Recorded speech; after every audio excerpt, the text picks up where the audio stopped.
Well, good evening to everybody. I'm just overwhelmed with a sense of joy and thanksgiving tonight. To Archbishop Pierre, thank you for your presence, the personal representative of Pope Francis, so you honor all of us by your presence.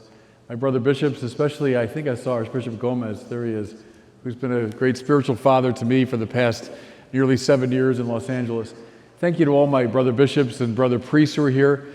As I look around this room, I see my friends from Chicago. I see my family right here, including a very powerful confirmation sponsor, my cousin Jim right here, who was my confirmation sponsor, was it 50 years ago when I was in 6th grade? And look what happened, you know. I see my friends from California who made the long trip out here. God bless all of you. See my friends from Word on Fire Catholic Ministries, which is my pride and joy. So I just really see my whole life in front of me here, and feel the sense of your support and your love and my connection to all of you. So that just fills me with joy. Can I take you back to June of 2014, so 8 years ago? It was a priest convocation in Chicago, so about 700 Chicago priests were gathered. And Cardinal Francis George was addressing us for the last time. He would die just a little bit shy of a year later.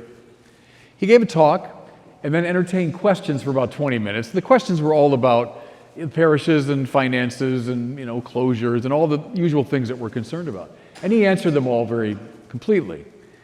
But then at the very end, he said something I've never forgotten. And I think it's one of his great prophetic remarks. He said, "Brothers, remember something. At the beginning of the church's life, there were no parishes. There were no dioceses.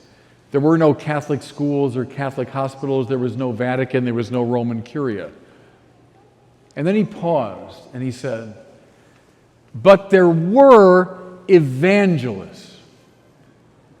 But there were evangelists." Now, I don't think he was denigrating parish life or dioceses or the Vatican, Archbishop Pierre. I don't think he was doing that. But I think he was setting priorities. What are we finally about? What do all those things I just mentioned finally serve? They serve the great work of evangelization, declaring the lordship of Jesus. St. Pope Paul VI has now become a bit of a cliche, but he says in that marvelous text, Evangelii Nunciandi, Pope Francis names it as the greatest ecclesial text since the Council. But he said the church doesn't have a mission. The church is a mission. Everything about the church is declaring Jesus Christ is Lord, evangelization. So what's evangelization? I think first and foremost, announcing the resurrection. Announcing the resurrection of Jesus from the dead. That's the euangelion. That's the glad tidings. That's the good news. Something's always struck me. You can distill from all the great religions and religious philosophies and mysticisms certain basic truths about the spiritual life, and that's correct. And people can sort of muse on them in a detached philosophical way. But then you read any page of the New Testament. What do you find?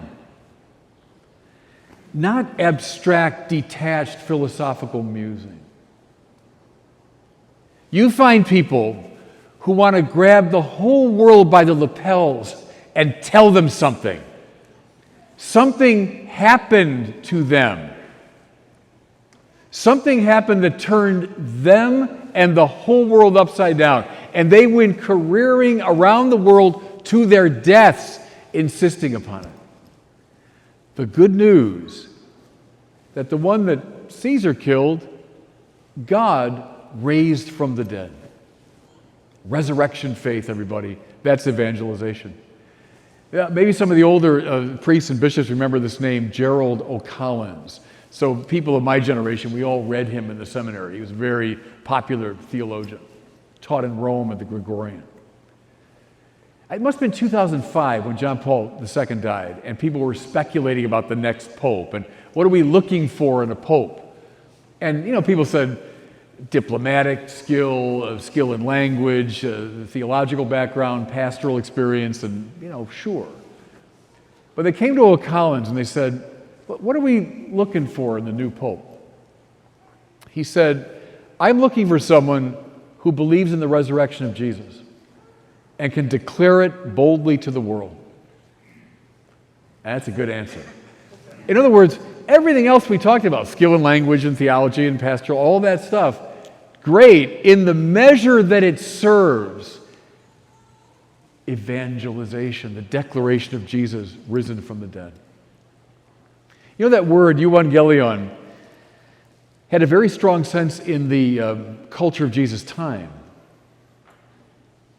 When a Roman emperor or general would win a battle, they would send evangelists out ahead. It just means messengers of this good news, that the emperor won a battle, the general won.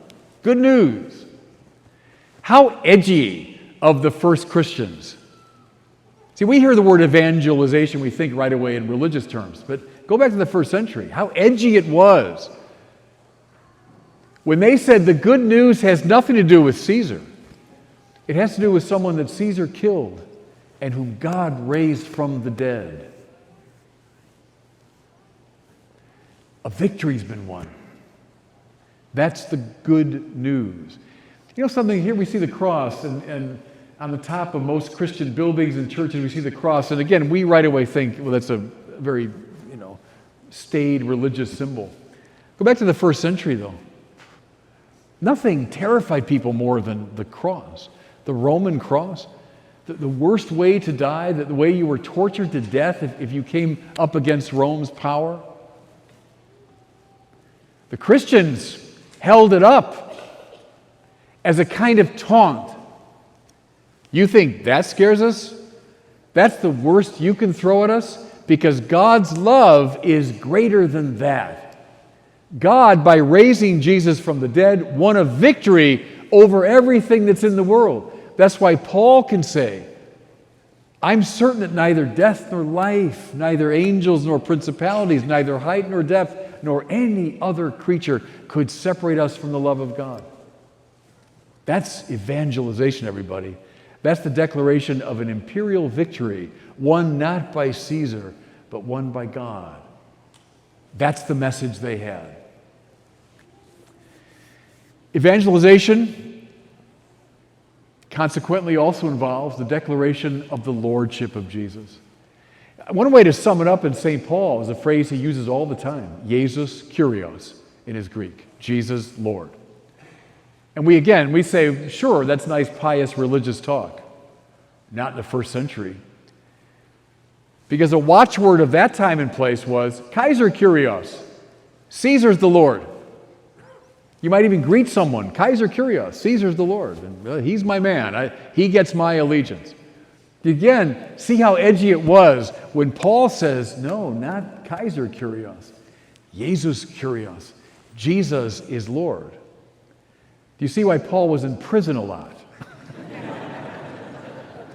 There's a wonderful line I've quoted before from an Anglican bishop from the last century, and he said, when Paul preached, there were riots. When I preached, they served me tea. See, that's the problem of domesticating the message of evangelization. Yeah, there were riots because he was announcing something very subversive to the status quo. God's love is more powerful than anything that's in the world. And if Jesus Christ is Lord, how would a Jew have heard that? Lord was the term used to describe the God of Israel because they wouldn't use the sacred name of God. You wouldn't pronounce that. But so a kind of circumlocution, they would say, the Lord, Adonai. Again, how bold and strange are those first Christians who just say, Jesus is Lord. They knew how a Jewish audience would receive that. Jesus is in person the God of Israel, having won his great victory over sin and death. Look, everybody, it's a message that for 2,000 years has turned the world upside down. It's what the church is all about. It's what we finally want to do. What all of our institutions serve is that great message. Can I say one last thing? How can I not, as I stand in the shadow of the Mayo Clinic? And, I mean, what a marvelous tour I got the other day from Monsignor Jerry. I went into the subway. I thought a train would come by, but it's just this underground city. It's like out of Tolkien or something.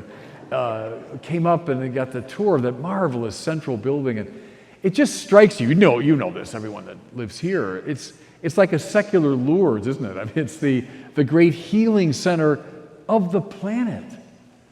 And we're in its shadow right now. You could I think you go back there, don't you? And you take the tunnel over to the Mayo Clinic. One of the earliest terms they used to describe Jesus in Greek was soter. It means healer.